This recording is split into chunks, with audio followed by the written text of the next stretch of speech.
Hey friends, what's going on? Welcome back to Football Therapy with me, your host Jan. I hope you're doing well. Really do hope that, mate. Welcome back to Football Therapy, whatever I'm going to say here. Chelsea got absolutely battered in what is a Southwest London derby in the Premier League against Brentford. First game back after the international break. Maybe a complacent Chelsea side who think they're safe in the top four, maybe even safe in third.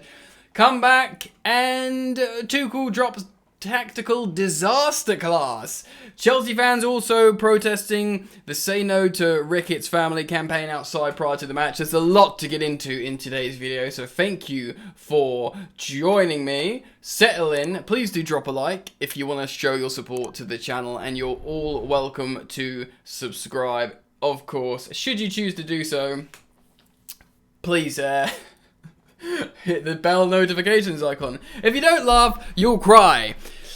Cool, before we talk about the football, few hundred maybe? Certainly around 200 people went to protest the No to Ricketts Family campaign outside Stamford Bridge between 12 and kickoff. Shout out to everyone who went. I know Matisse and Eunice went. I think some other creators went. A load of fans went, of all ages, which is really nice to see. With banners, t-shirts, signs. No to Ricketts, no to racism, talking about inclusivity.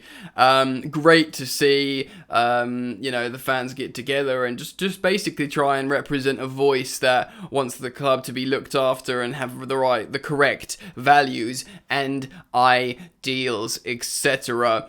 Now, the group We Are The Shed was said they were bringing in a banner that it's a no to hate, no to Ricketts banner. I believe it says that, and it wasn't seen inside the grounds. Now, people speculated originally that they didn't do it in the end, which would have been very disappointing from them. But I don't think that's the case. There's been unconfirmed rumours that it may have been confiscated on the way into the ground, which makes you think there's always banners into the ground, which you could make your own conspiracies. Bruce Buck, apparently he wants the Ricketts to buy Chelsea. There is preferred bidders, and maybe he put out, again, I'm not saying this happened, I'm speculating, maybe something was put out saying anything about the Ricketts, any signs, confiscate, which would be an absolute farce, because Chelsea fans are allowed to have their voice, provided it's not obscenities and provided it's not, discriminating stuff. If it's just like a message, you should be able to bring that into the ground. Yeah. So should we talk about that crap game? I guess we should. Okay, let's see if I can, ooh, that's just my face. That was like a dramatic switch, wasn't it? Dun, dun, dun. Okay. Okay, we need to sort this out. Let's quickly get the this horror show up. Who scored? Showing you what went on. We started with Mendy in goal, who had a bad game. We just did. We had Azpilicueta, Thiago Silva, Antonio Rudiger, who had a wonder goal and an error leading to a goal. Alonso. And then we had Ruben as the lone DM with Mason. It was more like a 4-1-4-1 like it usually is with Ziyech on the right. Werner was sort of asymmetrically hanging out of Havertz. And then we had 3 substitutions in James, Kovacic and Lukaku. Before we just talk about what happened in this game, I'm not going to be hindsight 2020, man, but it was wrong. And it was wrong because you could see it was wrong. It didn't work. It's not like before because I'm just a football fan like you. I have my own perception of what tactical ideas would be. But watching this, you'd be like, come on, Tuchel, you always get it right, or nearly always. This is massively, wrong. We got battered. We'll talk about the goal, or some of the goals. Like I said, complacency after an international break, but tactically wrong. And a capitulation from the players. They clearly collapsed. But, tactically, dramatic camera shift again. Tuchel getting it wrong, man. So, they went for a back 5. Thomas Frank went for a back 5 in this game. He's been switching to a 4-5. He had Bueno and Tony up front. Janelt in the midfield scored 2 goals. Loads of goals from everyone. They all had a lovely time at Stamford Bridge. The first half was crap, and we don't need to talk about it. It's almost like it never happened, the first half. Frustrating. Like, maybe we had a bit more possession. You know, they had a couple of chances, we had a couple of chances. Kai Havertz probably should have done better. And then the second half came along, and it exploded. From 48 minutes onward, it was a wild... Oh, to be honest, between the 48 and 60th minute, so 12 minutes was absolutely insane. And then obviously they scored a late goal. So in the 48th minute there, Antonio Rudiger scores a 35-40 yard banger. He's been trying to score these goals. Look, the sun's on my face now. All season.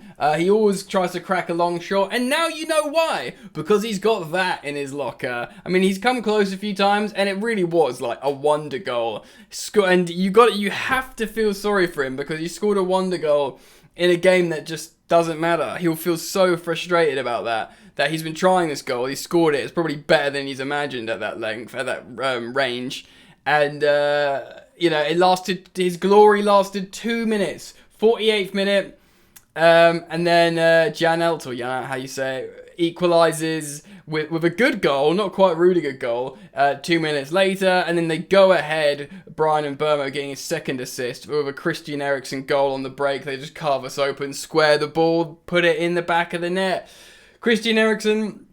Lovely story. Like, you know, he's come back from that awful situation with his cardiac arrest. He scored his first touch back in the Denmark team. He played in that same stadium. He went over to the spot where he collapsed. Lovely story. We all love to see it. Just please, mate, don't score against Chelsea. Do you know what I mean? Do me that favour at least. It gets worse. Tony gets on the, gets in on the fun and assists yet another goal for Janelt. And we make changes. Reece James comes on from Marcus Alonso. Is he playing right back? Is he playing left back? I think he's playing left back, Reece James. That's fine. But is that really where you're going to get the best out of him? Whatever. I don't know if he eventually went over to the right. I think he eventually went over to the right when we went to a back three. But I didn't like that from Tuchel either, him playing on the left. And then they score another and they go 2 goals ahead. So then Kovacic and Lukaku comes on. So as you can see there on the 64th and 65th minute. And actually, like, we look a little bit better. Like, Kovacic plays through Kai Havertz. He just puts it wide. He needs to do better. Kai Havertz also scores a goal after glancing his arm. Kai Havertz had a couple of opportunities, actually. It's nearly to score with his head. Kai Havertz had a game that he nearly had a really good game because he was getting into all these positions and scoring goals. But then he just didn't. So anyway, we're thinking, oh, God, well, if we get one back, we might, be able to do something. And in the 87th minute... Visser comes on, pretty much scores with his first touch, and we've been battered. We've been absolutely battered at home by promoted Brentford. Let's have a look at the stats here. We had 21 shots to their 17. Not that matters. We had over 70% possession. Didn't feel like that. Our passing was fine. Our dribbles were pretty good. That's probably a lot of those dribbles. 10 dribbles are probably Ruben Loftus-Cheek, who is asked to carry the ball up the pitch. And then, of course, Kovacic comes on. Not unsurprisingly, they won more aerials because they're quite a big team and they're a very direct team. Unsurprisingly, they had more tackles because we had more possession than they did. It was bad, wasn't it, friends? Look, mate. It's not the end of the world. We're probably going to finish top 4. People got all excited, like, ooh, imagine if, we win this, we keep winning, we just keep winning, don't we? Imagine if we win this and Liverpool and City draw and they both, lose a game. Could we sneak back into the title race? No. There you go. Dramatic, basic camera angle. No.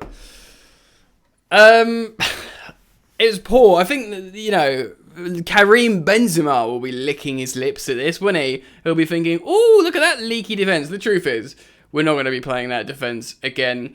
If we, the slowest fullbacks in Alonso and Azpilicueta for a back 4 is not ideal. And, the defenders were okay, although I don't think either had a particularly great game. I think Thiago Silva was okay. He's never really bad, is he? And Rudy had an error leading to a goal, but he scored a wonder goal, but whatever. It's one of those games that happens after international break that you think just whatever, man. Do you know what I mean? But the truth is, people were thinking, right, Brentford, might be on the beach here. Chelsea have been playing well, but credit to Thomas Frank and Brentford, because fair play, man. They came to Stamford Bridge and they absolutely battered us. Like, I'm thinking about like the points and like the top 4 race, and I feel like even if like the worst goes the worst and like Arsenal close us down, I think we should be okay for top 4 unless this complacency just steps in, because we could slip, man. Like this happens, you know. Even like under Thomas Tuchel. Do you remember when we were like flying last season, and then like we just fell into the top 4 last season because Leicester were just awful. So we need to be careful about that. But Real Madrid, man, if we batter Real Madrid in the next game, or beat them even, then you forget about this, don't you? You forget about this and you move on. What do you think? I mean, I'm guessing you, man, are frustrated and upset. Let me know what you think in terms of player performances, in terms of ramifications. Should we have a quick look at the Premier League table, and we can probably just react to that together quickly. Let's have a look. So, this is the Premier League table. And we are 59 points in third. If Arsenal win their game in hand, they will be 2 points behind us. Of course, Tottenham are on 29 and Man United are on 29, about to play there. So we're still, you know, you still got there. We're in a good position to finish in the top 4, but you gotta be careful, man. Complacency can't sneak in here. At least if we feel like we're safe in the top 4, we can enjoy what looks like a title race. But we'll have to see. Boys and girls, ladies and gentlemen, thank you for joining me. If you want to make me feel better, show me some love in the interaction form with comments, likes, and subs. But I get it. It's tricky time. We're pissed off. Enjoy the football. Peace. You ain't so tough with that bad boy tuck. I'ma get it how I'm living, I'ma walk the walk. Outline my lines, I rap through thought. Body bag the verse, outlined in chalk. In my life seen trouble, hustle on the double. Silence on the trigger like my pick got a muzzle. Yo, chick like to guzzle, bad boy stay in trouble. I only love this paper, sorry I don't. I laugh me, baby.